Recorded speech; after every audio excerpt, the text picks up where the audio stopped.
adjusted the generation fumble, didn't I? I wanted to expand on the dual camera and then I forget that both cameras, you have to press record on them individually.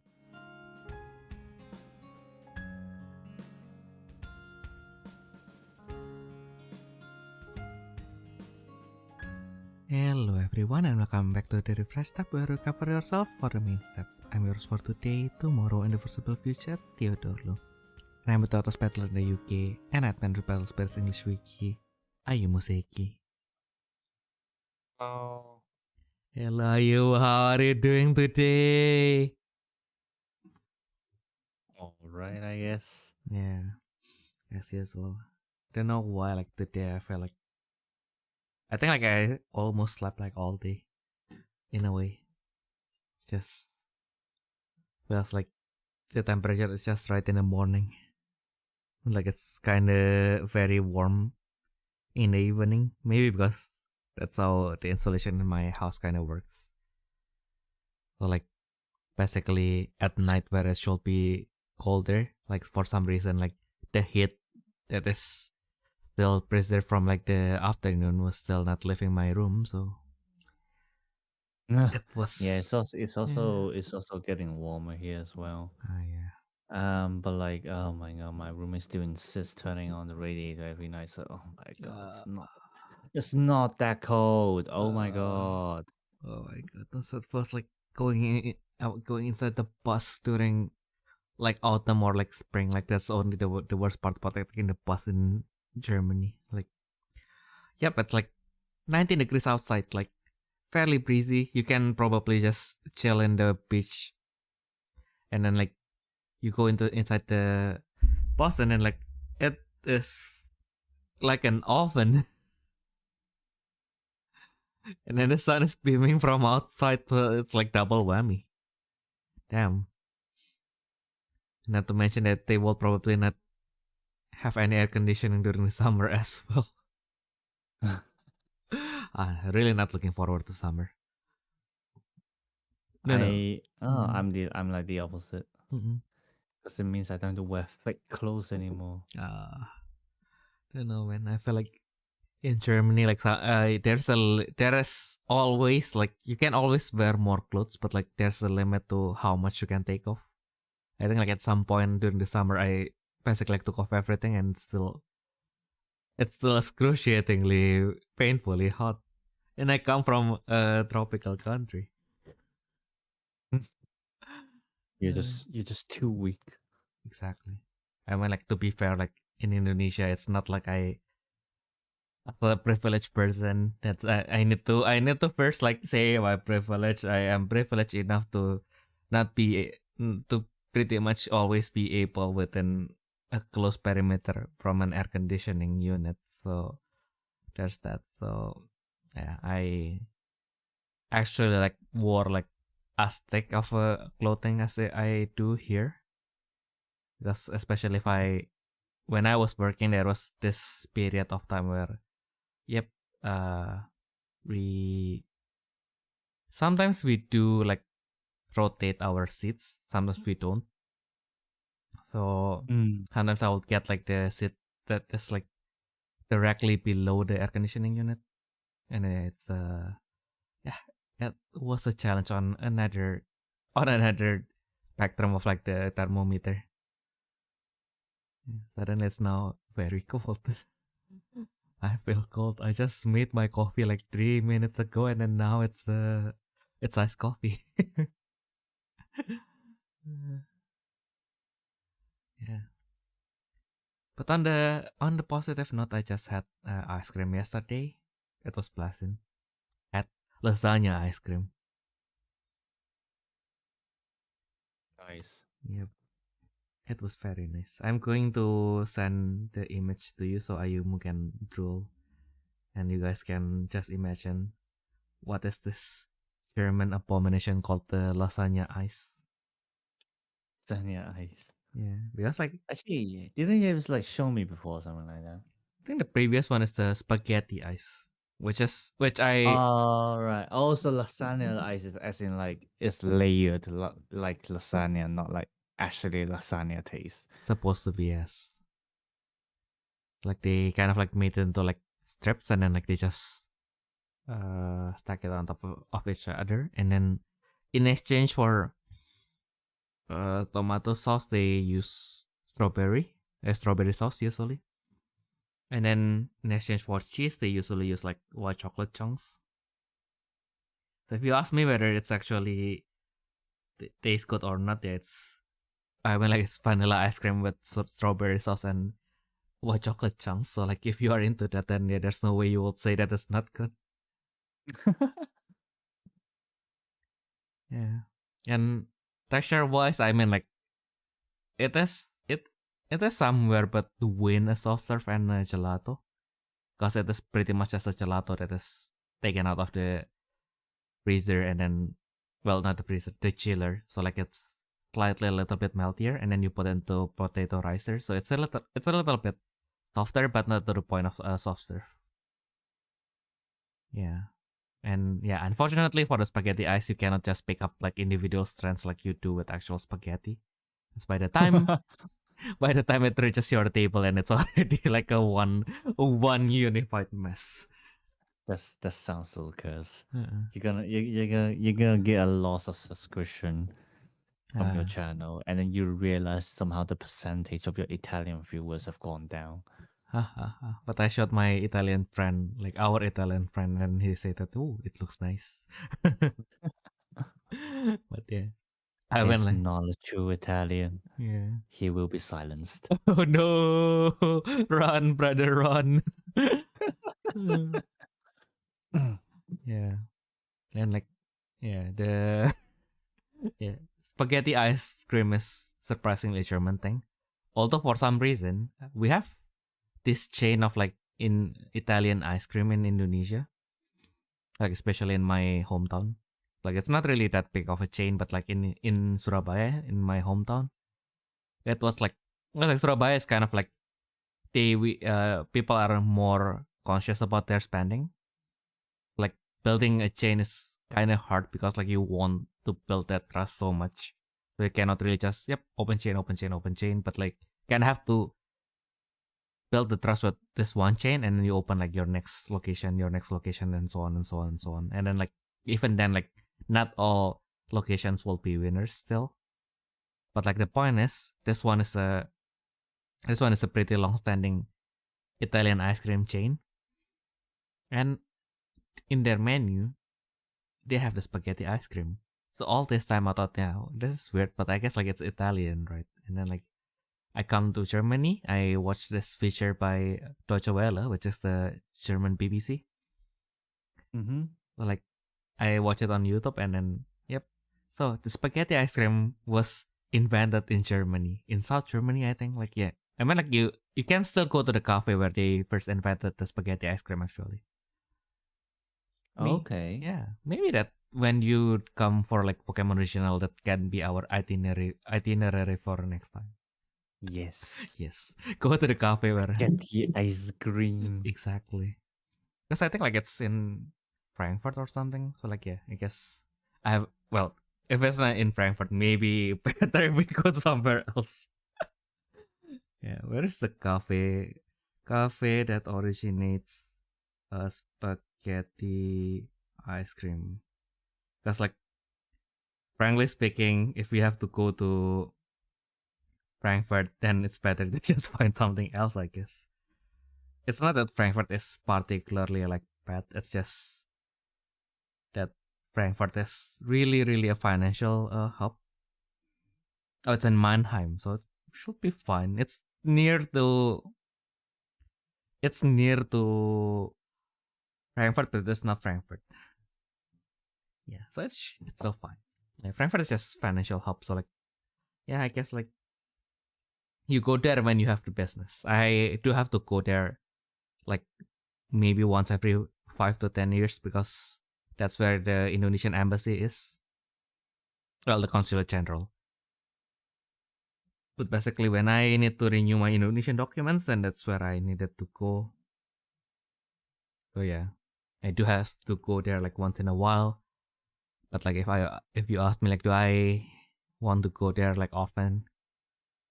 It's a little bit awkward, especially if you have like bases in the embassies. Like, yeah, for Saga, like I have to go there as well for the US embassy. And yeah, like near the embassies, there's literally nothing. And then like sometimes, okay, so I already paid like all this money to go all the way to Frankfurt. Like I have paid all for this appointment, and then like this appointment is really hard to get, so I have to get it like now, and then you go there and then like, okay, so I am like 2 hours early. What can I do? Is there any bakery nearby? The nearest bakery is like 2 kilometers away, or well, 2 kilometers away is still reachable. So like let's say 4 to 6 kilometers away. So like, to be fair, that's still reachable for me. yeah, but yeah, okay, I guess. I mean like, Feel in defeat. yeah, I mean like especially like back then, right? Like now maybe it's going to be fine like now, but like back then especially like because I'm way out of Kepler. Like back then I was like, I've walked for like the past like 20-30 minutes and I still find nothing. I mean like in general you don't really, like German people don't really like to just like stop at the side of the road anyway. So like, so from the beginning there's not that much place where you can just, yep, I'm just going to stop here and take a pit stop, like drink coffee or something. Like at most like you will need to go to the city center, which is, yeah, you basically have to go all the way back to the main station, which is I think like 8 stops away from the embassy. I think even farther for like the US embassy. So yeah, there's that. But yeah, I was like, so there's a museum. Is the museum open? Did they have any cafeteria? It is not open and they don't have a cafeteria. It's like, okay. I am defeated for real. Yeah. But every single other city is like felt way much better to walk in than Frankfurt. So yeah, that's all. Yeah, because like I feel like Munich, like every few kilometers you will find something. Berlin, you will find something every 100 meters. It is that tense. Like Dusseldorf, Dusseldorf, Munich is pretty much the same thing. Cologne is also the same thing. Yeah, Dortmund, Duisburg, you'll probably find something smaller, but like you will find something. Like Frankfurt, I don't know what happened in that city, but like, yeah, I guess like the nearest like 100 meter you can probably buy Coke, and it's not Coca-Cola. Yeah. But Mannheim will probably be better. I haven't went to Mannheim specifically. Well, if you wanted to go there, then that will also be my first time to go to Mannheim, actually. Yeah, yippee. I don't mind going anywhere. I haven't been before. Yeah. Guess like we can see what we can do then. Going to continue the Frankfurt slander while I'm at it, but we are not here today to slander Frankfurt anymore, because if you know that in As and with any trading card games, there's one important aspect that you can have fun with outside of like actually like quote unquote playing the game, which is the lore. Yay! Lore, yay! I mean, like Battle Spirit Saga especially has been like really pushing like the lore that they have. They even like made a special set that basically just gives you a book that we have read as well, so you can look that one as well. I read it as if it's an audio book, so maybe that can help you to fall asleep if my sound didn't irritate you somehow. Yeah. But yeah, actually, like we'll be having nightmares. Yep. If you never had nightmares and you are curious on how a nightmare would look like, just search for our video where I read you a picture book of Battle Spirit Saga, and you'll probably experience it for the first time. Satisfaction guaranteed. No money back guarantee though. But yeah, basically if you wanted to read the lore for Battle Spirits, like the quickest way is if you go to the main site. you scroll all the way down. So like this is the first thing that you will see. Very nice Ryoba, Flum, and Faunina there. So basically, like that's going to be the banner for like the newest set. And then you go down, you go down, you go down, you go down, and then you go all the way down after the news, and there's this section for fun. So for fun means for fun. It is an extra thing that you can have on top of the contents that you already consume, like the card games and the effects and so on, like the fun stuff, the meta stuff. Yeah. Actually, I didn't even know it was right there. I had to look. I had to look from news, like the news session and like others, because they just updated recently. Oh yeah, because also like previously, like before they updated the website, it was way like more front and center. So they basically have like a sidebar, and like they put in the sidebar like, yeah, if you wanted to see like how the lore is, like click here. But yeah, after they changed like the website, they kind of wanted to put the product forward, I guess. So like they put it like all the way down there. So yeah. The other ones are like pretty obvious. So it's the Extreme Game, Battle Spirits League, the Battle Spirits Lover, voice actor, radio, and then their YouTube channel, and then their Twitter. Yeah. Well, focus today on the lore part. Because the lore part you can pretty much work like a novel. And then now they would always show you like pretty much like the newest chapter, which is now it would be the Contract Saga cycle, which just ended with volume 4. But if you go and then if you scroll down and you go to this nice red button over here, you can read not just the latest story, but all the way from BS01. So like from the Grand Rolo, the Burning Saga, the 12 God King Saga, the Advent Saga, the the Grand Radiant Descent Saga, the Ultra Radiant Descent Saga, the Rebirth Saga, the True Rebirth Saga, the Contract Saga, and so on and so on. I am not reading the names again. It's all Contract Saga, but like just with 4 different flavors. It's just vanilla ice cream, but like with 4 different. Like this is like vanilla, smoky vanilla. What is this? Like the bourbon vanilla, and then like this is vanilla but with chocolate and strawberry. So this is basically the, what was it again? Neapolitan? Yeah, that flavor. I actually don't know, man. Yeah. Yes. But yeah, out of all this lore, like, do we wanted to talk about every single thing? Of course, no, because we have a special occasion this month. Because February, March, we have Alex as our, they call it like the reverse extra, which means it is an extra that you can get for winning a weekly tournament, basically. Basically, unlike in Saga where you get like a winner pack that has like the extra version of like the cards that you can get as the entry promo, you get a new promo that will be exclusive to this rarity. And well, strength wise, they're kind of 50-50. Like this cycle, they are like pretty much like every single one has a niche that they fulfill. So we have Rolo, we have Alex. So far, they have niche that we have put them in some top decks as well.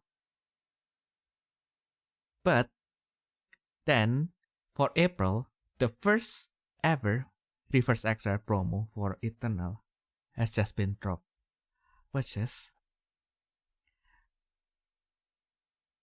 Usokaki Pina. No, she is not Usokaki, please. No, she is not. Okay, I've read the lore. She is not. Please, for the love of God, no. That's cringe. we have to guide out like the divine world Pina, which okay, I mean, like the effect is certainly very interesting, especially if you have a deck that have access to Ultra Manifest, because she herself has a manifest to any Grandwalker Nexus. And then basically when she manifests, you can force activate an Ultra Manifest in your hand. Which is really good. I know, right? Imagine if you like play like Ice Princess, and then you check, and then like you drop your whole hand. You only have Premia and Vina in your hand, and you just go attack step, punch. You drop Vina, and then like just drop Premia, and then like you draw until your opponent has 3 hands. That's fine. I'm drawing 3 in white. Jesus Christ. Yeah, and then on top of that, like if you manage to survive and you bring her to level 3 as well, like you can refresh one single devotee or concluser spirit as well. She herself is a devotee because Alex is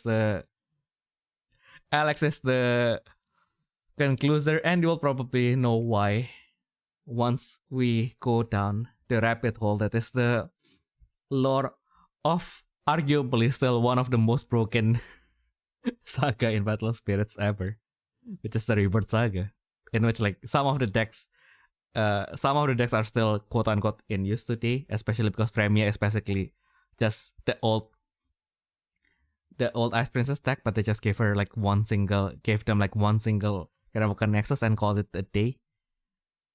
And finally with the Ultra Manifest, like finally something new can fit into the gang, but like for the most part, like it's just the old move of like, okay, so like turn 1 you do Premia, turn 2 you do Prihelia, and then we'll finish the game. Yippee. Yeah. Yeah, it's not limited by counters or anything like that, which is crazy to think about. Exactly. Oh yeah.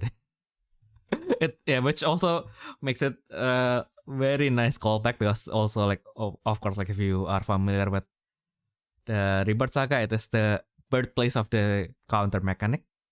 And it's like counter mechanic is not like now where you just do something, you +2, you do something with +4. And back then you have to do Rebirth like 1 by 1, and then you increase it 1 by 1, and then even then the Rebirth cards have condition of like 3 or less, so you basically 3 or less or 5 or less. So for like the stronger cards, so like basically once you perform like 3 Rebirths, then you cannot really use the Rebirth of your lower end cards, which can suck in deck like Ice Princess, where you basically like play with like the lower end of your deck. Mm-hmm. So yeah, but also Vina's thing has always been refreshing other people. So yeah, that is also nice. That is a nice callback to her. Yeah, it's another really not as high as Alex, but I think still pretty highly versatile card. Exactly. Like even without the 1 manifest effect, the fact that when you open it, you can just add it to hand and return another manifest card to hand as well. Oh yeah, that's actually like one of the other broken part. Like imagine you just do that, pop, return Vajra Worm, yay! Yeah, well, I mean, Fajra Run probably doesn't actually need that. It's too slow for Indra. Indra, yeah. But like, for decks like Chronos, would be really good, which is like a control type. Would be really good in Nyx as well. I see. I guess like also like because like it is now you can kind of like not use your manifest, like you don't have to wait until like you get legacies and for you to grab Ares. So yeah, that is a big win actually. Damn. Yeah, and because Nyx is already playing Alex right now, as in like the manifest Alex. Goodness. So like just in general, just to take Alex back and then just end the attack style again. Ha ha ha, lamau. Yeah, and it's kind of ironic, isn't it? Like they're the protagonists for like the Rebirth Saga, and then now they are really good in like the villain stacks. Yeah, I mean they are designed to be a pair, so I guess. Oh my goodness. Do you repair? Yeah. It's like like Vina started as a Grandwalker Nexus card, so like it's just like, but her race as her family has always been Navigator basically instead of Grandwalker, I think. Yeah, it's Grandwalker and Navigator, so like so she has always been there as a Grandwalker Nexus, but she like as we read through the lore and we kind of like tell that Vina is actually not a Grandwalker technically. To be fair, I think you really have to dive deep into lore, which let's be honest, I would not have the time to do that. Like this session will be just you telling me what the story's about, and I'll listen. Okay. So basically, I'm just kidding. But like, yeah. I think what's interesting is that like with Vina, how she identifies if the other being Mm-mm. is a spirit Mm-mm. is by the germ on the body, Yeah, which is yeah, actually mentioned in like the prologue or like chapter 1. Mm-mm. When Vina saw Alex without a germ, Mm-mm.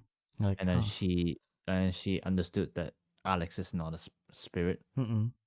But like the interesting part, obviously, is also like Vina herself doesn't have a germ. Mm-mm. Mm. So what it means is that like technically there would be like a third species Mm-mm. of being in this world. So like obviously you got the spirits, you got the groundwalkers, Mm-mm. but then like there's a third one which is in between, which Mm-mm. to be fair, it might just be humans. Duh. Yeah. At least at least that's how I think about it.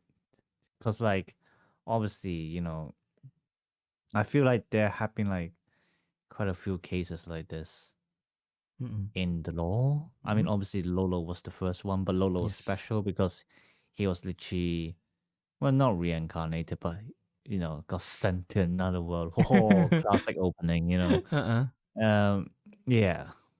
Actually, no. Lolo's like the only example. I feel Mm-mm. like, yeah. And then the next one that we know that actually doesn't have germ is Vina. Mm-mm. I think Mm-mm. I can't remember anyone else. Yeah, Yeah. yeah. Because Uh, Alex did have it as a Mm-mm. spirit, Mm. and then she didn't Oh when she yeah. became a groundworker. Yes. He ascended. Yeah, yeah, yeah. Yeah. So it's like, yes, it's kind of interesting. Exactly. And then like. But then Mm-mm. again, if we also take hints from Mm-mm. like the manga or like, well, not necessarily the anime, but like the mangas might have a few hints in like how the spirit world functions as well. Mm-mm. It's been a while, but I think it was the volume 2 of the Double Drive manga Mm. where you know you got like the quote unquote master, like his family is literally master, Mm-mm. uh, who somehow find a way to send himself to the spirit world. Mm-mm. And then I think in the manga, the spirit world is like, uh, how do I even explain? The spirit world is like a manifestation Mm-mm. of thoughts Mm-mm. and even afterlife, maybe that's why they call Mm. spirits. I am not entirely sure. Maybe, And yeah. then somehow the master call you lich, Mm-mm. uh Oh, managed to that go there. guy. Yeah. Yeah. And I don't know how, but he did that. So Mm-mm. Yeah. So the point is he did that. The Grand Walkers created the world in yes, the Bell Spirit's lore. so the spirit world is closely related to like the human world Mm-mm. in some sense, but how closely related we don't know, and we also don't know how people get there and stuff like that. We just know there are spirits which can be identified with germ on the body, Mm-mm. and there are groundwalkers which doesn't have a germ, and then there's something in between like Vina. Mm-mm. So you're saying that Vanguard is copying Battle? Just kidding. I mean, I mean, let's be honest. Most of the card games probably have like a similar lore, True. don't they? Like, you know, Yeah. even Yu-Gi-Oh, right? You know, the cards themselves are sentient. You know, Mm-mm. magician, dark Yeah. magician girl, you know, stuff like that. Yeah. Oh yeah. That's kind of manga lore, but like let's not get into that. That's a little bit long. Lama. I should never watch Yeah. Yu-Gi-Oh. I should watch it. I do find the Yeah. lore pretty interesting. Like, kind of had Mm. a snippets of it. It's like, that seems pretty interesting. I think I like don't want to yeah, watch I guess that. like the most important one is only like the first one. Like the other one's just basically just shonen, especially shonen at its purest. But like the first one is kind of like it's a little bit more. Well, I wouldn't say deeper, but like it's more like fairies and like the genre that they are kind of like trying to tackle. Especially because like the first 9 or so volume, like they don't they don't really focus on like the card game itself, like in the manga. So like they focus more into like the game aspect because like that's also what Yu-Gi-Oh means, which is the king of games. So after the Duelist Kingdom, they focus on the card games, and then I guess at that point they have released the card game itself, and then it became popular, so it ended up becoming the Yu-Gi-Oh that we know and identify as today.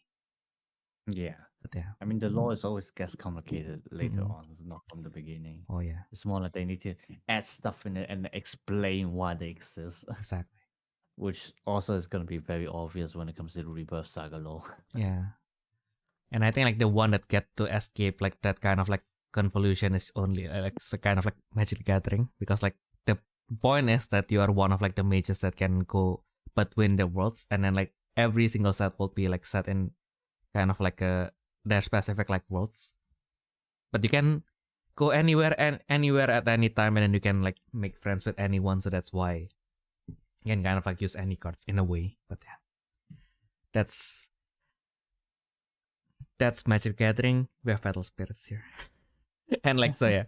Then how do you find out about the lore in Battle Spirits? Like now you know the page. You just go to the lore of like the set that you wanted to know about. So like example, I just click on the Rebirth Saga.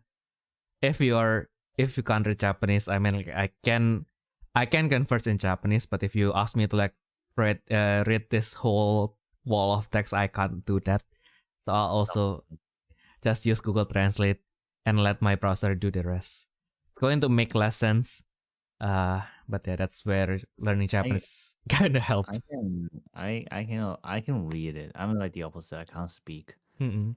I can kind of read it. I can read like 90% of this. Mm-mm. Oh yeah, that's because I can't read the kanji. But yeah. So yeah, basically like if you just read the ones, but like the point is like if you read like the ones in this 4 chapters that is provided here, you can kind of like get a glimpse of what the story is going to look like.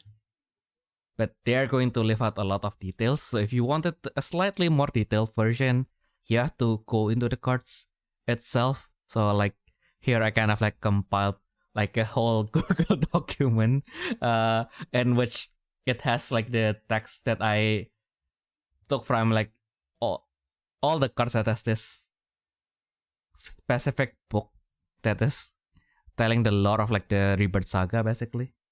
So from set 1 to set 4. And yeah, so basically you have to piece all this book. So it has like 30 to 40 chapters ish per set. And normally you will be finding this this in the flavor text of the cards. So like some of the cards they will have flavor text to kind of like explain like who they are, like what they do. But like some of the cards they will have flavor text of that is a part of a book that is written by the main character basically. So like in this case, everything is pretty much told from the point of view of Vina. Yeah, so it's like Venus diary kind of thing. Yep. And it feels a little bit more detailed because like if I were to compare, like for example, like the prologue is basically that after Zeus' role is destroyed, Zeus' role and Dionysus is defeated. So the Divine World fights basically finally come back to peace. So this is from this kind of like to connect like the previous saga, which is the Ultra Radiant Descent Saga with the Rebirth Saga. And then Alex went missing, and then she woke up in a mysterious world, and with no recollection of her memories, no recollection of her powers. And then it's kind of hinted that this story is kind of like connected to Gran Rolo, which is the world where not necessarily it's the world that Rolo managed basically. Yeah. Damn it, that is a spoiler. How dare you? No, they did write it in like the last paragraph of the prologue, like Gran Rolo. So we are wait, okay, so like a new creation story unravels the roots of Gran Rolo and Fair enough, actually. Yeah, so actually this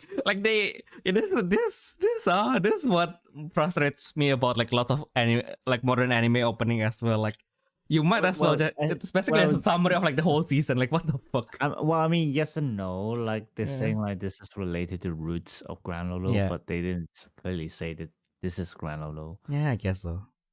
Actually, at the end, I don't think this is Granolo. But... Yeah, no. Oh yeah, so and then I might mix. No, I'm mixing up the Contrast Saga. Oh yeah, no. Yeah, Contrast Saga is definitely not like it's like they name the world, so like we know that it is not Grand Rolo. Yeah. So yeah, I guess we'll try to cover today at least from like the world of the Rebirth Saga, which is from BS 52 to 55. And if you guys like this, to make sure to like and comment below so that we know that we need to make the one for like the true Rebirth Saga, which is pretty much the climax for this part of the story. Season 2. Yeah. And we'll definitely make that anyway because Vina deserves that. Because she has green hair. I like green. I like the color green, so that's why I'm going to make it. It's as if as this channel's color is not green. Basically, Vina herself is kind of like a researcher. She is a scholar that is trying to unravel the mystery to eternal life, basically. The immortality.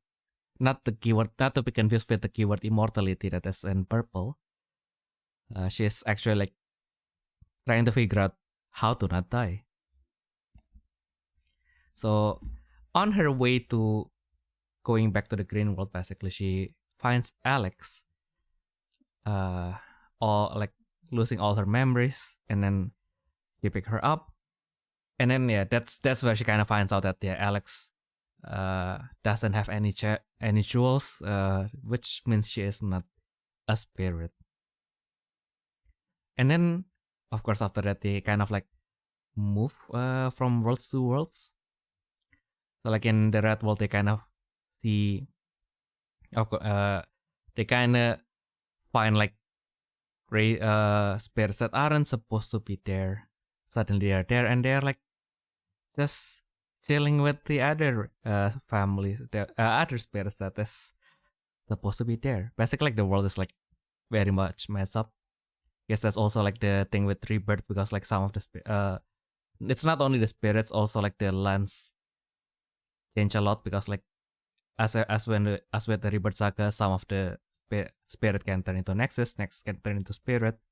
So I guess that's kind of like to give kind of like a way for the citizen of that world to kind of like see how that kind of manifests in their world, I guess. Mm-hmm.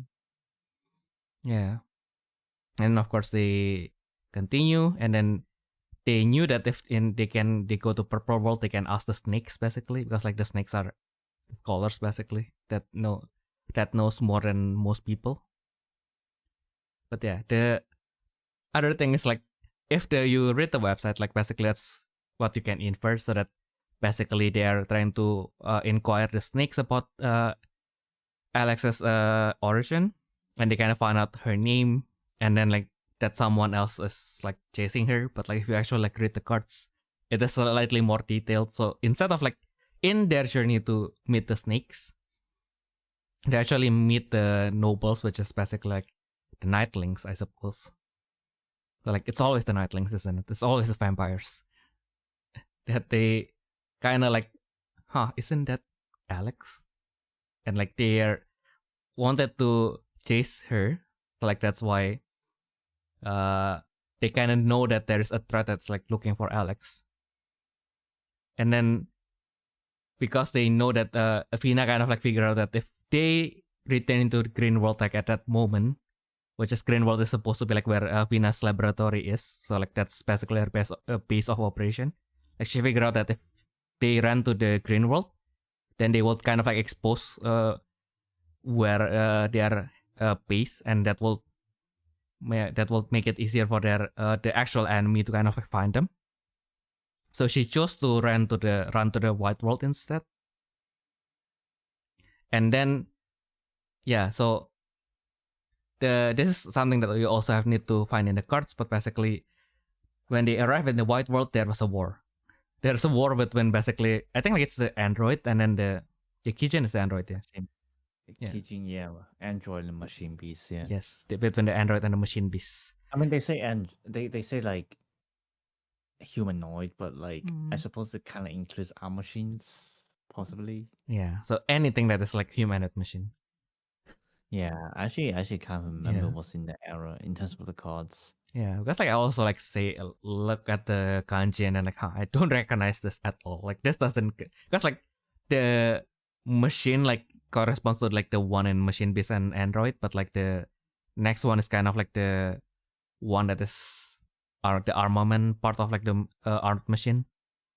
It's like, this doesn't look right, but yeah, I guess we'll just have to go with it.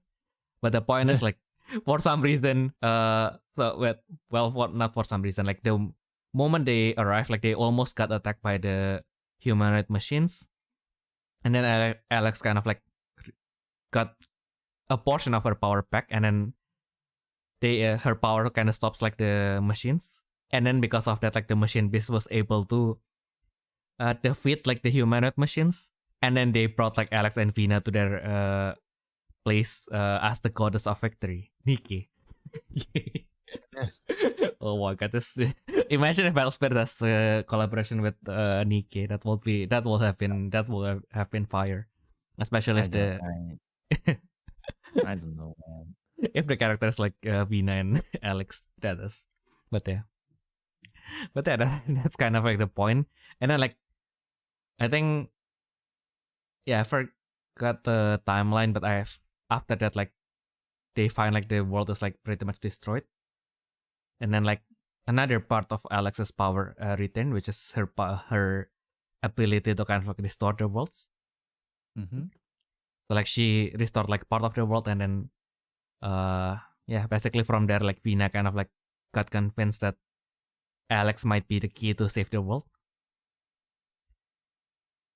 because like she can pretty much like restore like the part of the world that is broken. And then they went to the blue world finally.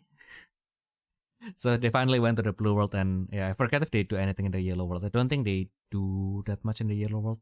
They definitely did something, because like the other fun part is like Bellspirit is always divided into 6 different places in some way, shape, or form. It depends on which moment you're talking about. I think they were jumping through worlds quite frequently. So like they did do something important in the yellow world, but but it's later. I think it's in chapter 2. Chapter 1, I'm not sure. Yeah, I mean like we're still talking about chapter 1. I think they were just like jumping through.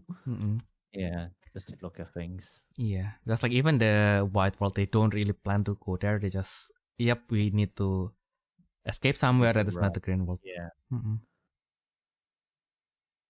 Yeah, so yeah, I mean like even green world is kind of just a passing remark before they go to the purple world, because they kind of just mention like how Vina is doing her research and how she started to notice that stuff is like being strange, pretty much. Because like one of like the key part of her research is the fruit of life, but like the trees that are basically bearing the fruit of life is like missing, and then like they are connected to fairies, which is the B side of the fruit of life. So yeah, that's also the interesting thing. Yeah, no. Yeah, and then I'm just scrolling through the translation of the lore. Lama. Yeah, I feel like the other fun part is like, this is the one that I sent to Ayumu actually. So Vina was so impressed with Alex's power that she said that I believe that she was sent by a god a deity to this world. I don't know what kind of deity it is, but I've declared that I will be the devotee of whatever deity that sent Alex to me. Which now that I read that, it kind of really makes sense why, while Alex is a concluser, Vina is a devotee. That all makes sense now. Damn. Bandai like doing the 5-headed move as usual. Damn. It feels more like they found a convenient way to represent that. Yeah. Damn. Yeah, finally. Did you tell me that the devotee was actually planned all along just so that Vina can be a devotee? I mean, it could be, I guess. I suppose in terms of stories, they might have planned a bit further ahead than usual. Oh. Was just going to be nice, but they probably don't. Who knows? But yeah, now that Vina basically like discovered that Alex's memory will kind of come back when she restored like the worlds. They went to Blue World to kind of like check things out. And then basically when they were doing that, they saw kind of like the world being broken. And then they saw like some spirits that are like organized spirit that's like pretty much like active, like trying to destroy the world. And then Alex just one-shotted them and then they ran away. Yeah. That is yeah, so basically now that they driven away those spirits, Alex and Vina started their journey to kind of like heal the world. Heal the world. I forgot the rest of the lyrics. Then now we are in chapter 2. Like in chapter 2, as with all good chapter 2, now that Vina basically already find the gameplay loop, now she tries to optimize things. Now,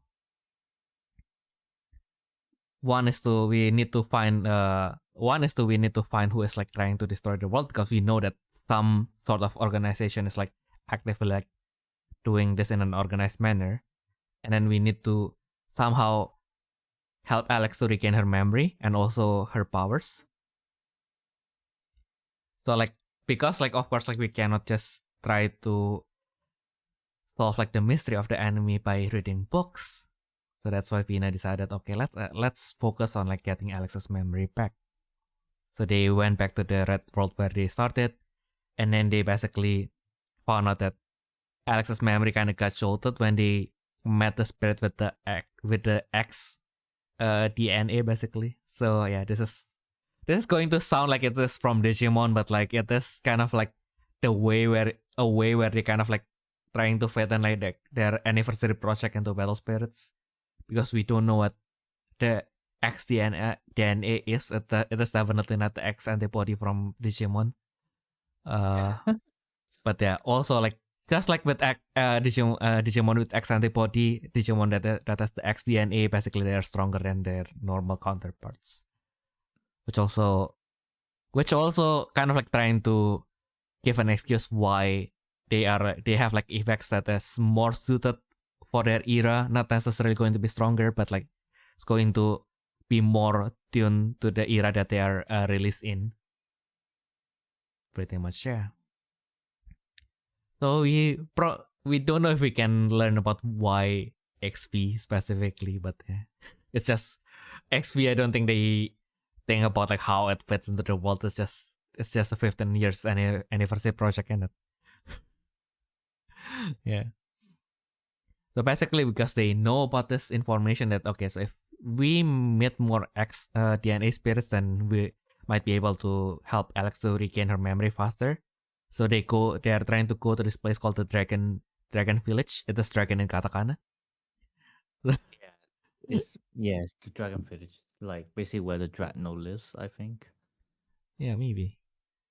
Because like, yeah, the point is that this Dragon Village is said to have like a lot of X DNA spirits. So that will be the thing that will be helpful for them So they arrived there and then they started looking. But of course, the moment Alex saw them, they started to flee. And they can't even cross between worlds, so they are suddenly in purple world again. Why are you running? Why are you running? And then of course it was a trap. Oh no. Oh no. Because something was waiting for them and they attacked them. And then, yeah, basically it's the army of Dissecting as well. So yeah, Dissecting basically was able to kind of like paralyze everyone, including Vina. Like even Alex. But like, yeah, of course Alex's power awakened again. She was able to weaken Dissecting's power, and then she can strengthen her friends. And then basically with that they were able to defeat Dissecting, which is quite poetic because Dissecting is also the first of the 3 disaster pieces that got forbidden from the game because it was that. So it was defeated so bad that it got banned in real life. Wow. Yeah, it's actually not related to that, but yeah, it is kind of like a poetic justice that it got banned because like I don't think there's a document where they kind of like defeated the other 2. So like, yeah, like Dissecting is like the only 3 disaster pieces to actually die in the lore, and then it's the one that is killed in real life. But yeah, of course, like Alex wasn't used to her power returning, so she collapsed, and then they returned to the lab they wanted to return to the lab to let Alex recover, but like once they returned to the green world, they found like the next disaster piece, which is I forgot the name, but it's the one that is shaped like the ball, and it was chasing them basically. But now that they don't have Alex, they like literally have like no way out. They didn't draw the reset sphere because we don't have that yet. Still, wait, reset sphere is PS4. We'll have them eventually. Yeah, so basically because of that they have to run somewhere else. And yeah, even like the sad part is like this is like Vina knows that she is going to sacrifice a lot of people, but like she kind of like, yeah, I know that this is only going to sound like like an excuse to like the people who actually died in this like needlessly, but like I don't know why, but like this my girlfriend has to survive in order for this world to survive as a whole. Yeah. Save your girlfriend. Yay. So basically now that they don't have like, they cannot return to the lab, so like Vina tried to scramble her mind like where we can go, and then like she realized that in when Alex restored the world, like she okay, so like maybe we can return there. So she just went there, and then there's a robot that is like not specified, but I guess like we can infer that maybe it's the white machine deity. I don't know. It's just speculation. Like sometimes they like mention like this property, and then like, what is like the closest thing that can be there? Maybe like the white machine deity, but we don't know. They just say that it's a robot with katakana, so we don't know like even what is the family of that spirit. Yeah. Like, and then But like, to be fair, the interesting part is like the reborn size of the 6 worlds. I don't think they were ever mentioned in the lore. Yeah, they were never mentioned. Yeah, not in the main ones at least. Maybe in like the other flavor text, but yeah. Yeah, they were mentioned as like the worlds itself, but like not really. Like the guardians were not mentioned basically. Yeah. And then basically there she kind of like found out that the worlds are actually like kind of like a restored world. So it is not the new world that's created by Alex, but the world that has once been destroyed, and then Alex basically uses her power to restore that. Yeah, and then basically from there, Vina was like trying to find some clues. Alex finally woke up, and then she told Vina that, okay, we need to go to the yellow world. We need to go to the stone circle, which is a sacred place for the dark arts. And then it is guarded by a priest. So I wonder who it is. I think it's I think there's only one priest that we know from the dark arts family in the Rebirth saga, but I will let you guys guess yourself. It's definitely not Martiana, is it? Yeah. Yeah. And then basically Martiana brought Alex to the innermost part, and then they found like the talisman, the Hexa talisman, which is and then like the moment the moment Alex tried to pick up the Hexa talisman, like they got attacked by Desis, which is the bird, which is the bird disaster piece. And then in the commotion, basically when they tried to kind of like fan of like Desis, like Alex got kidnapped again. Well, this is the first time in this saga actually. But she will get kidnapped again. That's why Vina is the badass one in this story. I read like like those story where those time where you got you quote that you either die a hero or you live your life long enough to be the villain, right? Like yeah. And that is kind of like the irony there, because like Alex in Aspen Saga, basically all she does is like trying to find Lolo, and then now that she has become a Grandwalker herself, that's basically what Vina is is doing for her. Like she lived long enough that she is now the one that needs to be safe. After all, spending all her life like trying to save others, like now she is the one that needs to be safe constantly. Damn. Sounds about right. Exactly. And then because like Alex got captured, like she cannot break free, so like she entrusted the talisman to Vina. And then like okay, so like Vina wasn't able to save Alex. And then they realized kind of like, so like Vina is actually not, I think like it inferring from like the way the text is written, like she is actually not alone, like she has her research team basically. We don't know if it's I don't know. It's like I think the research team was like never mentioned. Like obviously there might be hints. There might be hints from like the other flavor text. Like first I was assuming it's like the 5 heroes. But then like it's somehow later on they said like the 5 heroes they met like in each world. So it's not like Venus research team. Nope. Yeah. I think like it's I mean like those who follow like Vina will be followed by some people. That sounds kind of wrong, but yeah, basically like there are people who will follow her in one way, shape, or form. I guess that's also like why you kind of like make a deck around her. That's how you kind of fit like the gameplay into the worlds, I guess.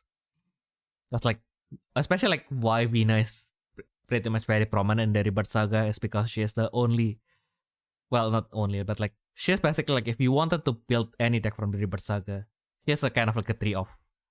Except if you are playing Izanagi Izanami, that's they are always like the outlier in that sense. Yeah. We never actually know specifically what spirit she's talking about. Yeah.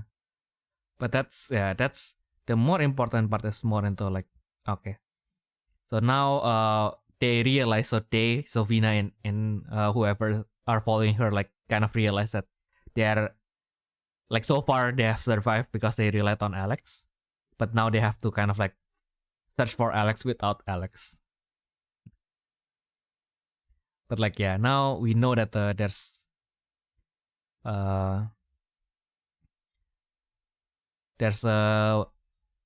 still some places that they haven't checked, and then like they realize that okay, so in some places basically the talisman will react to the events, and basically that's probably connected to Alex somehow, so that's why Vina is going to check them. And then we go to the chapter 3. Now that they lost Alex, Vina just said that that's now our goal is clear. We have to save Alex, but it's also it's kind of like fuck up that it has to happen this way. And then like she, of course, like Yellow is not known like character wise, like Yellow is not known for being like the most serious kind of like people. Like she was like in Yellow World and like she feels like she's being like very determined to save Alex, and then like she looks at like the Pomo like just dancing around happily. And then like the confection spirit just like obliviously like walking into their demise. And then like yeah, I feel like I'm stupid for being so serious, but like yeah, I feel like I need to lock in. Like this is the time where Vina locks in.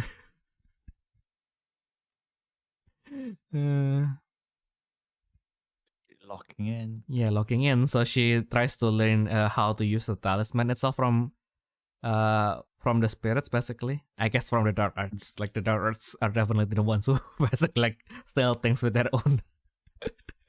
Yeah. own head. So it seems like there are some dark arts Mm-mm. who have followed Vina around as well Mm-mm. after that. Yeah. That's like yeah, I kind of wanted to know the story of Ernisi. I just really like Ernisi. Feel like she's like an underrated spirit as well. I don't know. Maybe because just by luck, like usually like the dark arts, like usually you can kind of like deploy your higher costs easier, so you kind of don't really need Ernisi. But I just like that clean, like you summon her at level 2, attack, heal 1, refresh, flip, and then now she has a cost 7. You have a total of like 3 costs on the meter, and then now she just hits like 2 damage twice. But yeah. Yeah, so basically because the talisman can react to the power to destroy and create worlds, we might be onto something. And then Vina tries to go around the worlds, and then she went to the blue world, and she basically see not only the talisman is reacting, but also the citizens that are basically like being in complete chaos. And yeah, and then that is actually because the place where they do the Battle Olympia, basically this is the wrestling match, because of course we have the WPS, which is the World Battle Spirits wrestling the wrestling league for the battles for the spirits in the blue world. So they don't know. Yeah. So basically their arena is gone. But they kind of needed to. They kind of cannot help Vina too much, because they basically have to find a new place to hold the Battle Olympia, because that is more important than saving the world apparently. Entertainment is more important. Yay. Capitalism. But yeah, basically she found that starting to find like gigantic gems, and like she identified like the people who wanted to destroy the world. So basically like the ones that trapped them, and then like defeated them with disease and the other 2 disaster beasts. Like they are trying to attack these gems. But like yeah, of course like Vina was able to fend them off, and then like for some reason, of course, the talisman has the power to kind of like make a waypoint, help them do fast travel using those gems, because of course we. And then they try to look for other ones, and then they go to the red world, and then they found in the lost area, they found a very powerful response from the talisman. And then in that spot, like spirits were fighting with something big while being blessed by an Imagine Brave. Yay. So yeah, so the gem itself was shattered, and then they were able to defeat their enemies. And then because of that, like the part of the continent that is supposed to be lost suddenly reappeared. And then like Vina realized that yeah, this is something new. So between the Imagine and the talisman, there is another way to kind of like help to restore the world. Yeah, so then of course, because we need to learn more, we need to go to where the scholars are. So she went back to the purple world, and she talked with the dragon knights, which is of course like, even though their family is called Evil Shadow, they are of course more cooperative than Nightlings because of course, like if you like, this is Japan. If you label them as evil, they are going to be like the kindest guys in the book because of course. You got the dark snakes as well, who's just the most knowledgeable spirits in the world. Exactly. And then you got the Nightlings, which is, yeah, actually they are evil, so like, yeah, let them be. I think like Balmask is like about the only one that is actually kind of like cooperative, but like aside from Balmask, like everyone is like just pricks. And then basically the Dragon Knights help Vina to meet with the Dark Snakes, and then they kind of like told her about like the Grandstones basically. Mm-hmm. And then like basically the Dark Snakes told them that basically like these spirits that are trying to destroy the world, they are trying to like take the powers from these Grandstones. But like, yeah, at this moment, like if you read in the website, actually they only say that Vina only learn about the name of the Grandstone, but like if you read the cards, actually kind of like give detail of like what she actually learned from the Dark Snakes. So yeah, basically if you only want a glimpse, read the website. That's basically if you just wanted to know like what is going on, that's kind of enough. But like if you wanted a more detailed story, just go read the cards. Lamau. Yeah, I mean like if you go to the Bell Spirits wiki, they have like the flavor text under sets, so you can read it from there. Yep. To be fair, I could have assembled them as well and just make it into like a better passage, which I wouldn't say I've done it. Yeah, well, actually, I've done it personally for the Ultimate Saga. Nice. The Burning Soul Saga was done by someone else, and I simply translated it. But yeah, I was hoping to do so with the other sagas. I was going to start from the beginning, but that was so hard. That was actually so hard. Yeah, actually, I kind of compiled the Rebirth Saga, so you can just translate it later. Yippee. Yeah. Oh yeah, and then like because of they already found like what they can find in the purple world, Vina tried to go back to her laboratory, and thankfully, even though like that pool disaster piece was rampaging, like thankfully her laboratory was totally fine, because of course we can't have the base be destroyed, because if this is a game, we have to make another 3D model for the base again, and that will not be economical.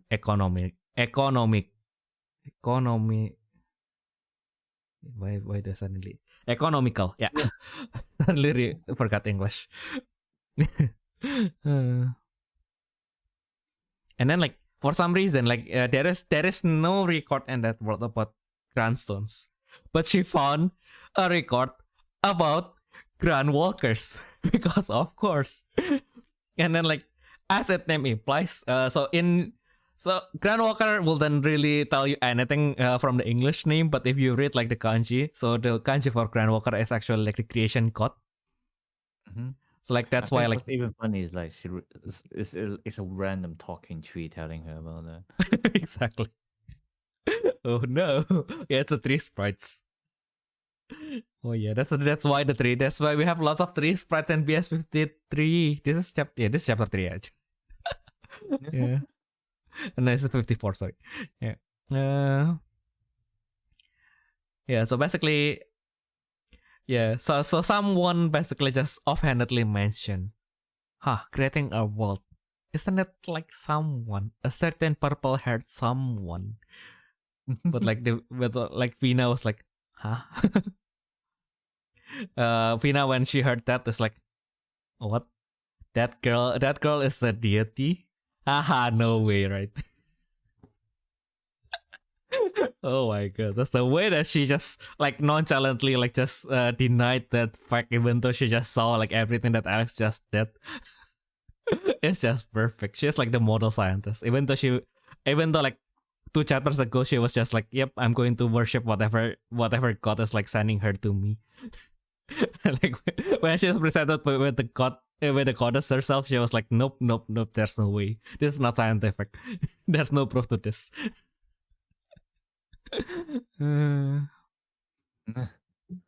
Yeah. But then, of course, she collected like what we know so far. So the Grandstone, the Grandwalkers, the enemies that are trying to destroy the world, and then Alex, and then the possibility that Alex is a Grandwalker herself. Like, yeah. So her solution is, what is her solution as a good scientist? Pray. Because of course.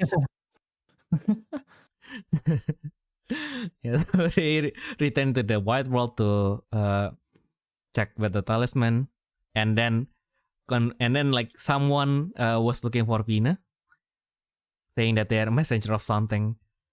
And then like Vina was like, at this point she was so desperate that this might be another trap, but yeah, let's check it out. Let's at this point I don't care anymore. Like I might as well just get shredded to bits. Just end this.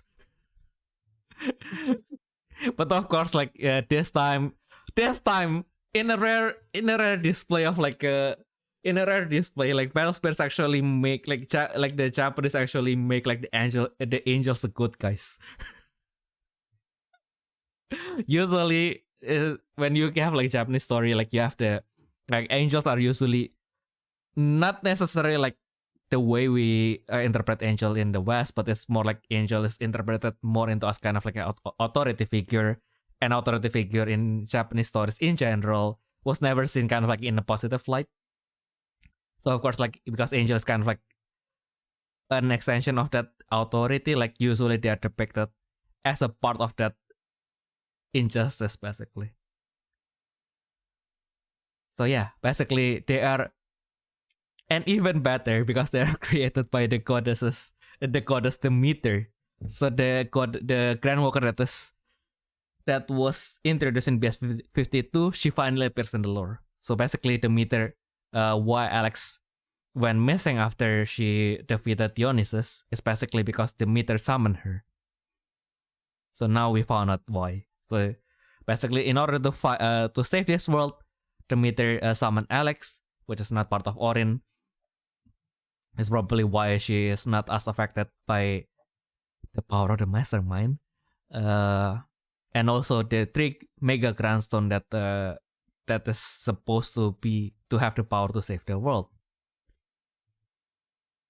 Yippee. So then Yippee. So yeah, basically the three guardians, the 3 guardians basically like told Alex that the Grandstone itself is simply a device that collects the energy of the spirits, which gameplay connecting to the gameplay again.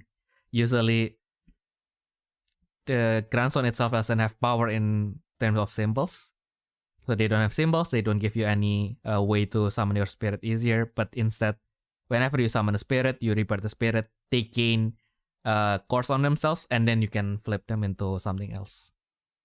So that's kind of like how it connects between the lore and the gameplay, which is kind of nice. So basically, also like the way they rebirth after they reach a certain course on them. So basically, basically what they said is that when the Grandstone itself like reach a critical point of energy, they can turn into Imagine basically, because that's most of like what the Grandstone turns into, until we have the Mega Grandstone that turns into spirits, but that's for another topic.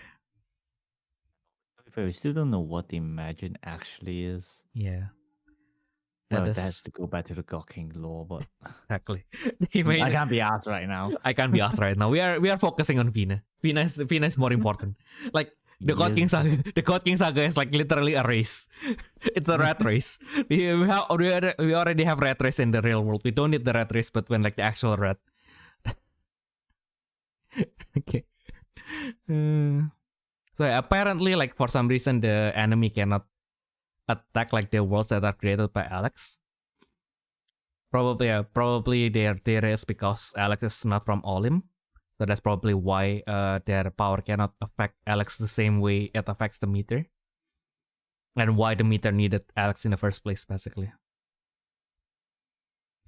Yeah. So Vina finally has to face the fact that Alex is actually a goddess, and then like I was like, ah, I mean like it's the truth, but that's now that I have to face it head first. It feels a little bit scary. But yeah. So basically, also the fact that the heavenly deities were able to be created means Alex has somehow been able to kind of like escape her capture. But like we still don't know where Alex is.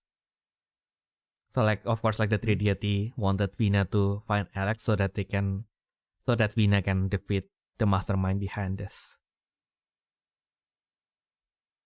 And then finally the big reveal, because it's the Rebirth Saga has 4 chapters, so we're at chapter 3 right now. So we are going to chapter 4 real soon. So they thought Vina, the mastermind behind this, is a traitorous Grand Walker, Kronos. Yes, let that sink in for a while. We have thought that is why when Ayumu talk about like where Vina and Alex can actually be useful, and then he mentioned Kronos, I was like, huh.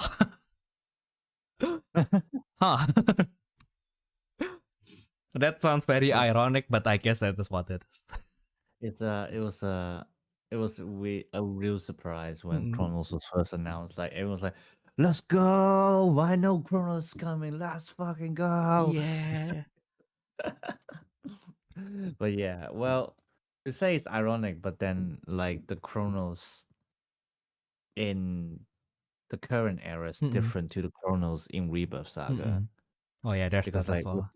because we're technically like in different universe, and like the Kronos we know now basically have no memory of him trying to dominate the world.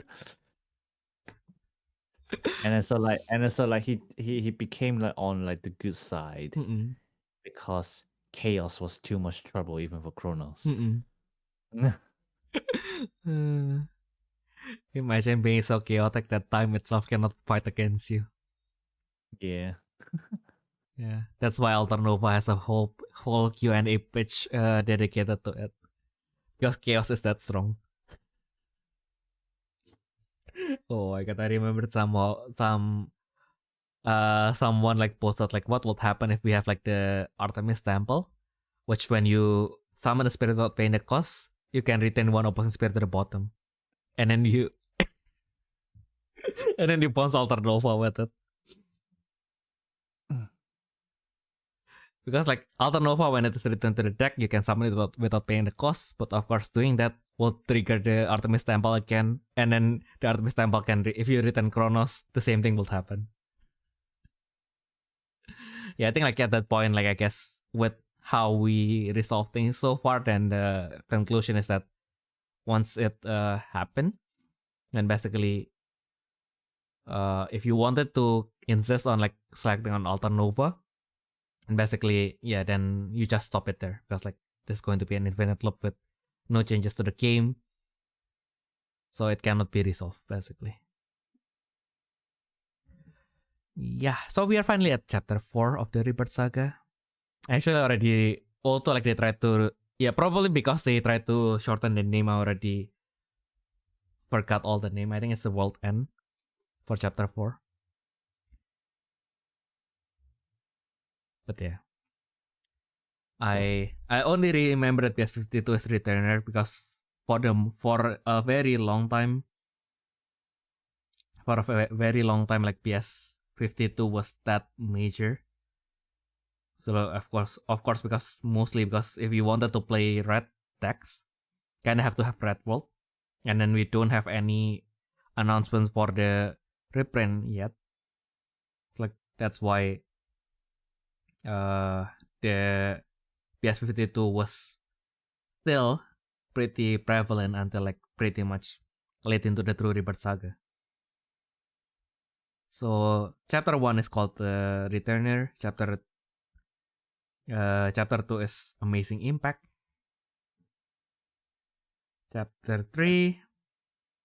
So like it's so funny how they use like It's World random Break. English words. And then they think it sounds cool, but then like in English, just like eh. I know, right? Amazing impact. Amazing impact. World You know break. what it sound? You know what it sounds like? It's Civil One. Oh yeah, amazing impact. Lightning impacto. Mm-mm. And then even the last chapter is so funny. It's like Yeah, I think like they don't even wanted to like it is already in English, right? But like I think like the official site doesn't want to translate into all over because they because they were worried that people would get the wrong message and then like thought that the Bell Spirit's ending. Ooh, they finally updated the English site, Ayumu. Ooh, fancy. What they did? They did. Because like I think like for the until yesterday they don't but they kind of like check so that is only for like the stuff that is like from April beyond. So I think like starting from 7 so for 75 and below they still use like the old layout pretty much. No. Yeah, so basically if you go to like the new homepage is pretty much the new like same as the Japanese one, but like for the older one.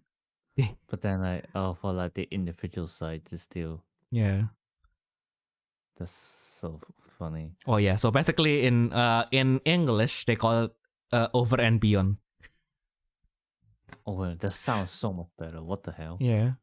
I mean like all over kind of works just because like it is the last set, but like at the same time, yeah, it's kind of like ooh. maybe not the best name to be used at the moment. But yeah, it is what it is, I guess. Okay, so back into I'm like looking at them now. Ooh, fancy names. Yeah. And I just knew they have a Facebook page for Asia. I don't know. I think it's managed by but like I don't think it's actually it's just for that active. Yeah, it's just for advertisements. Yeah. Don't know who managed this. Probably not World of Cards. But yeah, let's go back to chapter 4. So yeah, the three heavenly gods told Vina that basically the world that they are currently in is created by Izanagi and Izanami, because of course. And then basically Kronos' goal is to kind of like separate this world from the influence of Izanagi and Izanami. So he wants to kind of like gain the dominion from those two, basically. Yeah, so basically normally spirits will live their whole life without knowing who their Grand Walker is, who created them. They will never care. But like because now they know about Alex, they kind of like I guess I guess we are in this now. We have to fight the gods, I guess. This is the final chapter of JRPG for real. For all actuality. Yeah, and then like because of course like we cannot fight God without any God in our side, so like that's why now the key is they actually have to get Alex back for real. So Vina went back to the purple world to look for Izanami, but like she finds Izanami basically. She met like the spirits with the spirits that serves Izanami, basically the Yomi spirits that you will find in BS55.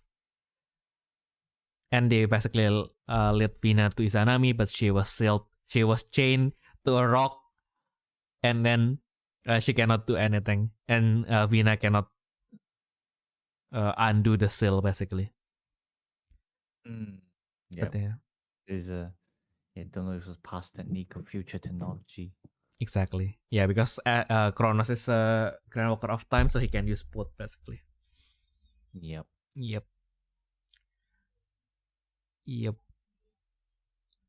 Yeah, so and they kind of tell that Alex can have like some knowledge about the future technology. So like, yeah, as Vina was like thinking, if only Alex is here, suddenly a purple-haired girl carrying a large stuff appeared. And then Vina is actually crying, like, why now? Why now? And then like she finally, yeah, I have been looking for you everywhere, mate. And then she finally met Alex, but like no, yeah, like something feels off. Like Alex, and then like Alex basically just stole something from Izanami. Like they don't specify what she is stealing, but I assume it's kind of like she's like stealing a part of her power or some kind of regalia that is connected to that.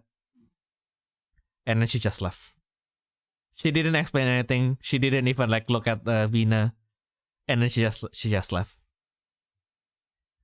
So of course, like because of that, Vina knew what she needs to do. She has to chase Alex, and then of course her only clue is to go back to Green World and find Izanagi. Yeah, but then even though like Izanami's followers were willing to help her, like she still cannot fight a candle against Alex because she is an actual Grand Walker and she is not. Even though if you ask me, I guess like if you count Alex Lolo, like Alex Lolo is probably still strong enough, but like if Vina is kind of like she kind of like can do half of what Alex Lolo can do with a third of the cost. So like in gameplay you will see Vina more often than Alex Lolo. Yeah, so basically yeah, so like at this point Vina I guess I've met like with the 5 heroes, but like she basically that's her trump card will be the 5 heroes and the Mega Grandstone basically. Maybe with she thought that maybe with them by her side like they can kind of manage. And then they finally found Izanagi. As they are like trying to retreat, they found Izanagi, which is still hurt by from his previous battle, and he is basically like sealed the same way Izanami is, but like with a less complete chain, so he can still kind of like command his army to kind of like continue the battle. And and then like they realize that Izanagi's army is basically like fighting Alex's army. Mm-hmm. Yeah, and then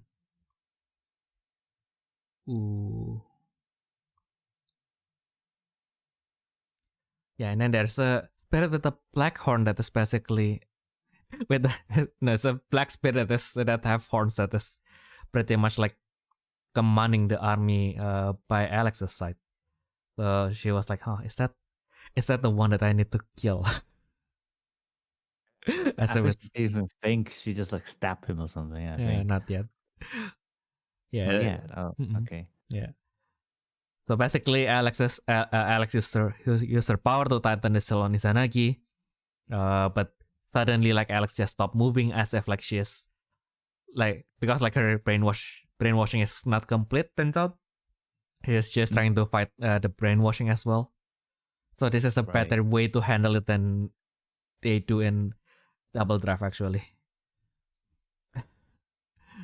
And then basically because of that so the Black Spirit Lombardia rebirths to kind of like exert more power so that they can control Alex completely.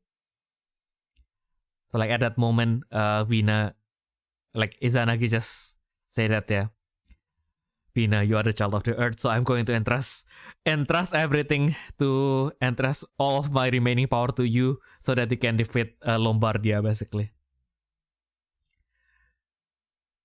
And then basically that's because of that like the talisman that is in Vina's neck shines, and then basically with that she prayed to the talisman, and then she get power, and then not only that, she was able to summon like the 5 great heroes to her side, which she said that they basically were able to fulfill their promise to help Vina in her time of need. Yeah. So basically, then she just mounted a celestial spirit piece, which is there's a lot with it. I don't think they specify any, but I guess it's going to be Pegasion, but yeah. Wait, it's not Pegasion. It's that Pegasus thing that is in that is the Rebirth Pegasus that is actually like I thought this is just an inferior Ernese, but I stand corrected. His being an imaginary piece like changes way too much in that equation. Like that guy's actually cracked. Yeah, that one was alright. Just like the deck itself wasn't good. Yeah. Persephone, there we go. Persephone, in Saga. Yeah. Yeah, Pegasion was so prevalent in Saga that that's the only thing that I remembered. I saw Pegasus at the Pegasion. You're Pegasion. Yeah, basically with that with the talisman, she was able to combine her power with Everkane, Great Botanicaiser, Gravira, Mertiana, and Theophilus. And then they were able to destroy the the brainwashing that Lombardia put on Alex.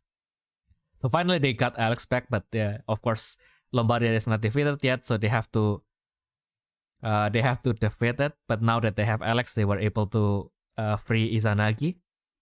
So so because like Lombardia at this point, it can still fight toe to toe with the Mega Grandstone spirits. So they don't really have a mention that this is going to be Fina herself. So it's probably basically those three guys. So Dixellen, Azula, and that tiger. I feel like the tiger was like kind of prevalent, but like I can't be bothered to remember their name. Dixellen was way more easier to remember, and Azula is a yellow spirit, so that's why I kind of remembered. Yeah. I mean, like, because like at this point, there's no other grandson that turns into spirits. It's only Vina and the three guys. So yeah, there's a tiger, Azula, and Dixellen. I mean, like, Dixellen is also very cool. So nobody ever flips it though. Dixellen is like, yep, this is a nuclear option that you never going to really need, but like I guess like when you need it, that's there. Yeah. Wait, which one? Dixellen is the one that turns your counter into 6, and then when it flips, it destroys everything other than him. Oh, the Mega Grandstone. Yeah. So basically, now that they were able to free Izanagi, they have like way more firepower because they have the ancient Grand Walker, and the new Grand Walker in their side to defeat Lombardia for real. But of course, as with all villains, Lombardia just said, "Yep, don't think that everything is ending. This is all just the beginning." Oh. And then because for the next episode. Exactly. And then after that, basically the only epilogue is just that now everything is done. Vina decided to seal the talisman that as it was too powerful. So she split it into 6 and then gave 5 of the fragments to the other 5 great heroes and then kept one for herself. Yep. I wonder which one she kept. I wonder indeed. But yeah, that's basically all of it for the lore of the Rebirth Saga. So this definitely continues to the true Rebirth Saga, which is basically one of the this is basically the first, well, not really the first, but like one of the first time after Burning Saga. I think Burning Saga also have like 6 chapters or something. And then after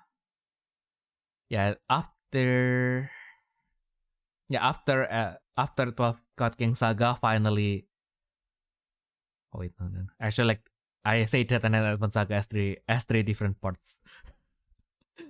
So basically we have we have the true Rebirth Saga coming up next, and then after that, I guess like at that point, after we have defeated the Lord of Space and Time, we can't really power creep him any further. So that's why they went to the Contract Saga afterwards. Yeah, finally they changed. Also, like at this point, even though technically they are kind of in a different world, like it has been Alex's story from like the Advent Saga, so it has been five whole years that we have been with Alex. So I guess it is time to kind of like get a new protagonist in a way. Yeah. We say that, and then like it's not like we didn't stay with Lolo for like the longest time. I mean, Lolo's more like a background character now, so yeah, he deserves it. He has fought way too much. He has to rest. When can Bashindan finally become a background character? Never. He can't rest. Have you seen the what was it again? The pension for what was the retirement cost for in 2026. There's no way Bashindan can retire now. He is born way too late. You're born before 1980. Yeah, I guess like retirement is just a pipe dream now. Lamau. Yeah.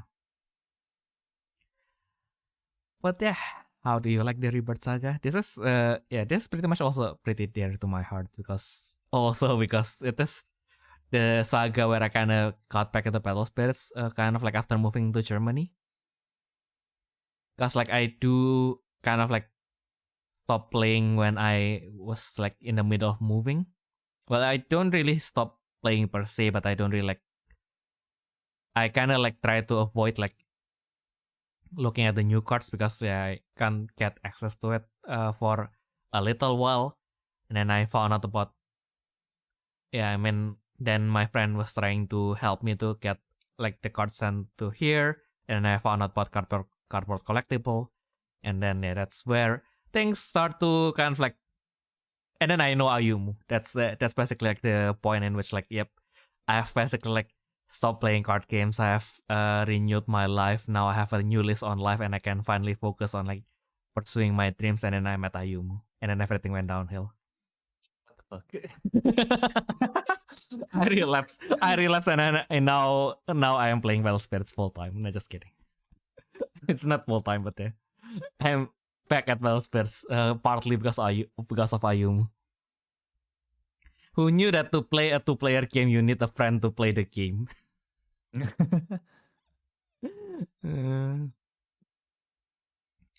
Yeah. So that is pretty much a saga that is pretty dear to my heart.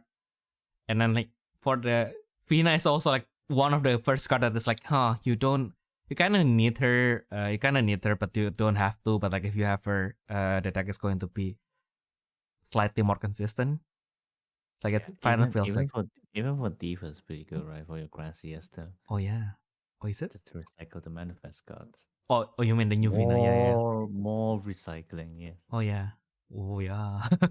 It's actually very good for Grand Siesta. Now we just need the Ultra Manifest Sandy and Sackler. God damn it, if Vina was like revealed like 2 months ago, like maybe people will be more strategic about their votes. Like maybe they will vote for Sandy and Sackler because we would know that they will be given the Ultra Manifest. For sure. I am that sure. Please give them Ultra Manifest. Please, I know that the possibility of them winning is very low, but please give them Ultra Manifest regardless. They deserve it, please. It probably comes sooner or later, right? We already got Grand Advent. Yeah. Well, Ultra. Wait, is Ultra Advent? No, it's a Grand Advent. No. Well, no. The new. Ultra Contra Advent. Something like that. Oh yeah, we got them with Ryoba. Yeah, exactly. Yeah. Yeah, so it will come sooner or later. Hopefully, yeah. Fingers crossed. Hopefully. And then if they give it to Moon Lila first, even though I've tested Moon Lila and she's fucking bullshit. Lamau. It's like now I was like, why is like Moon Lila? Why is like is Moonlight even that good? Because like you can't protect her the way you do with Gandok, and then like I just realized that one of the quote unquote weakness of like the manifest in Gracias is the fact that you are limited to one single attack step. So like Sandy can only manifest during your attack step, and Sackler can only manifest during the opposing attack step. And then you have Moon Lila, which can manifest in any attack step. And then when summon or attack, you can pounce one and refresh one. And then if you return something, you can refresh one of your spirits with manifest. Yes, manifest. So like now I feel like at some point if I wanted to set up and I wanted to be a little bit aggressive at my setup, then I can just do it with the way I do it with Gandok, and then just use up all my cores, summon up Moon Lila, and then like just enter my attack step and it directly, and then I get the draw and then refresh step again.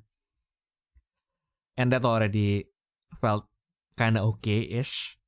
But I find her way stronger because that, especially if Alex is online, then basically if she got removed, then basically now I have something that is even more powerful than Nega's Poco, because now I have something that can retain any single opposing spirit to the bottom, and she can block afterwards.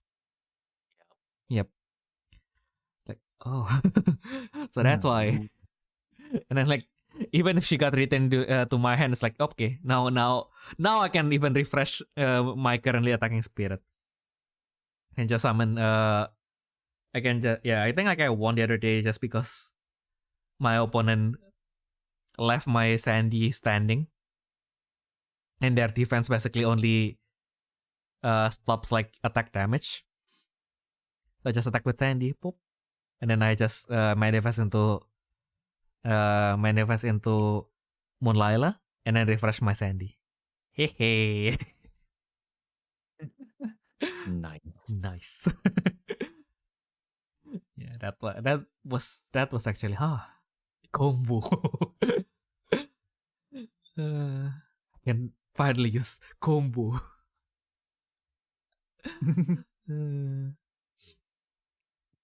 Yeah, I mean like even the OG Vina, right? Like she is kind of like a staple, so yeah, it's kind of nice that this one can also be one. To some extent. They also like Vina is one of the first card that I kind of bought the secret of for utility, because like in Indonesia we open that small we don't open that much boxes. But my friend who opened for his shop, he finally he kind of have like 2 secret Vina, and he was like, yeah, if you want, I will if you want, because it's for you, I'm going to sell it for like half the price of like the secret Vina for that time. So I was like, I don't have Vina, I have extra money. Great. I have Vina and extra money. Yep, that's the important part. Exactly. And then in the end, Vina got reprinted, because of course you kind of have to.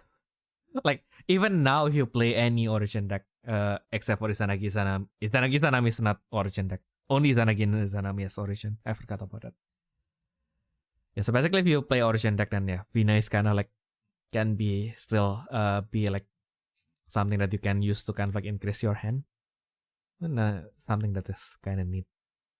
Especially now that Izanagi Izanami is out of cycle again, so you don't need to be afraid that the monkey or the dog are going to ruin your plan. And I don't think even Izanagi Izanami is bringing them anyway.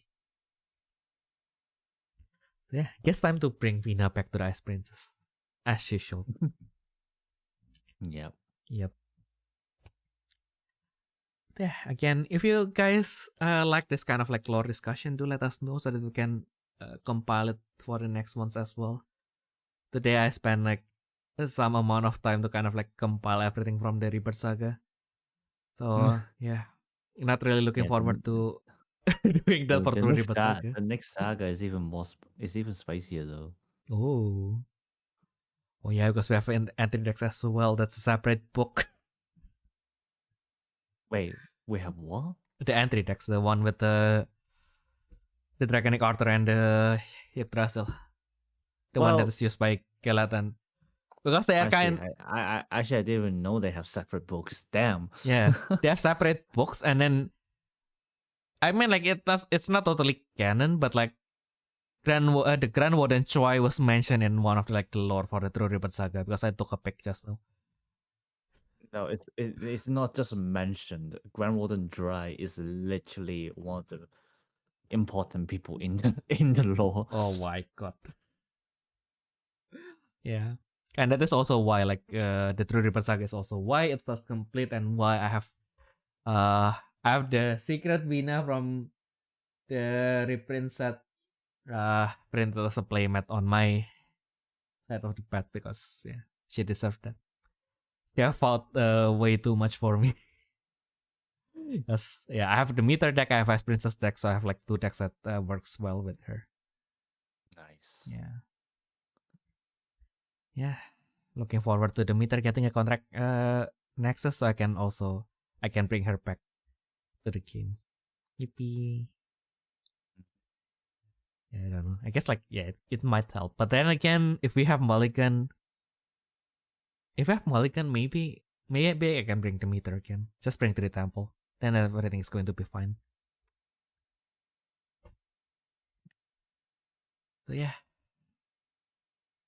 If you want, as usual, if you have any questions, comments, or requests for any other topics, do let us know. Do feel free to let us know by sending it to us to our email at therefreshsteppodcast@gmail.com, or if you're listening to this on YouTube, do feel free to comment down below. So yeah, I never thought that I'm going to have that much fun reading the lore. It was kind of like reading a light novel. What do you mean? That's the point of the lore. Exactly. I would like the way they wrote is like kind of like in a similar line of like the light novel. Like I thought like it's just going to be kind of like just like exposition galore, but like yeah, actually it's a page turner. And then like when I realized I spent like 2 hours and then like, I'm in chapter 4 now. Just copying and pasting stuff to Google Translate. Yeah, to be fair, it would be a lot more interesting if like we can gather like the other pieces that's not part of the record. Oh yeah. Because obviously the whole saga itself, all the cards, they kind of cover up the other minor parts as well. But obviously it will make the story a lot more coherent and probably a lot more interesting as well. But yeah, it's a lot of pain. Yeah, also because like kind of like now we kind of know like what is happening in the story, can have like an idea of like how the people see like the world. But like of course like if you read like the lore that is not related to the story, then you can kind of like see like the world's actually alive. Like kind of like we know that Prihelia and Clara is related. We know that Clara is kind of like a cheerful girl that invites a machine beast to dance with her. Yeah. Yeah, that is a lot of like small details that kind of like make the world actually feels alive. And that is something that maybe we need to make more an effort to explore as a Spellspirits player who cannot read Japanese. Although, to be fair, even if you can read it, I mean, like, this is a skill issue because I'm already 30 years old, but I can't, like, the flavor text is a little bit too small for me already, so, like, yeah. I guess we just have to do it bit by bit, one Google Translate entry at a time. Although I must say, another thing that kind of, like, reminds me, the other core memory that I unlock, like, while doing this lore thing, is back then like the Singaporean library used to do this thing where if you borrowed like 3 books, like you will get a booster pack basically of a card that they made themselves, and you can kind of like use it as a game, but like their main function as a collectible is that on the back of the cards, instead of being a uniform pack, instead they kind of like do it. They kind of make a storybook that the story is not anything complicated. It's for kids mainly, but I was like 10 or like 12 at that time, so like I am the target market. But like you kind of have to collect like 30 different cards if I'm not wrong if you wanted to read the whole story, and then you basically get like 4 or 6 every time you borrow the books. And I was only there for like 1 week at most, so like I only got to get those 4 booster packs basically. Oof, that is very sad. Yeah, but it kind of reminded me of that time basically. Now that, yeah, I mean, like I also mentioned it in my video that I made like 4 years ago about that 22 reasons to play Battle Spirits. That that is one of the fun part. That is, if you wanted to piece the lore together, you can kind of like piece it piece by piece by like putting your cards together. But like, yeah, that's actually, now that I actually do it, it's actually really fun. So I suggest you do that as well. So yeah, now that we are done with the Absolute Cinema, I'm going to go back to my light novel slot and let Ayumu rest. Yeah, I guess that has been everything. I wish I can do that as well. Damn it. Yeah. Still got more work. Exactly. Now you have to work while reading the light novel slot. I shall start like buying like the audio book so that I can listen to my light novel slot while working.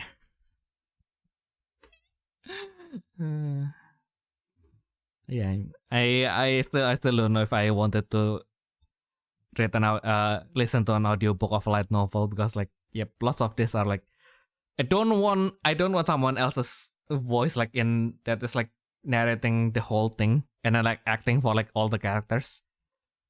Especially because not everyone can like, voice anyone. You say that. Well, I mean, to be fair, if you really want to take some reference, I would say, like, unironically, Thomas and Friends would be a good reference to have. I guess so, but yeah, we'll see. Because obviously, literally, like, all the seasons of Thomas and Friends are being voiced by the same person. Yeah. So like, I suppose you can take reference on like how it would, like, at least, even like just by your own feeling, how the way he speaks might have made things interesting, I see. like things like that. Yeah. I mean, like, so far, like, the audiobook that I enjoyed the most is actually, unironically, it's the Abroad in Japan audiobook. Yeah, because like he read everything himself, right? So like it feels like just an extra episode that is like 3 hours long. But it's actually like also like, I mean, like, even if you read the book, like the book is actually, I mean, like, it's generally good. I have like 2 copies, so like you can just read them while you're here, I guess. And I still have the audiobook and Audible, so you also have the choice to listen it as an audiobook as well while you play Minecraft. Yeah. Maybe. Yeah.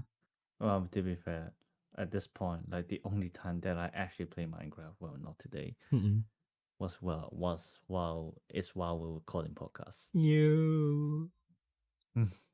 Yeah, that's adulting for you. But yeah, hopefully we can play more Minecraft in the future. No, I didn't play any today. I was trying to focus on listening to you.